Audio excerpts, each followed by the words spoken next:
নিজেকে না দেখলে বুঝতামই না একজন মানুষ বুকের ভেতরে কতটা কষ্ট সহ্য করতে পারে। দিনের শেষে সবাই ভাবে সব ঠিকঠাক, কেউ কল্পনাও করে না চাপের ভার কত গভীরে। চেয়েছিলাম বহুবার ভেঙে পড়তে, কিন্তু পরিবেশ কখনোই সুযোগ দেয়নি। হাসি মুখে কাটাতে হয়েছে প্রত্যেক মুহূর্ত, নিজেকে লুকোতে হয়েছে নিজের কষ্ট থেকে। রাত নামলে মন আরো অস্থির হয়ে ওঠে, তবুও কাউকে বলা যায় না সহজে কিছুই।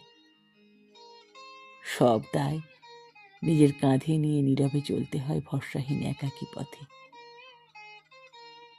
নিজের ভুল মানতে পারি নিঃসংকোচে, কিন্তু অন্যের ভুল ধারণা সহ্য হয় না কোনোভাবেই। অন্যের ভুল ধারণা সহ্য হয় না কোনোভাবেই।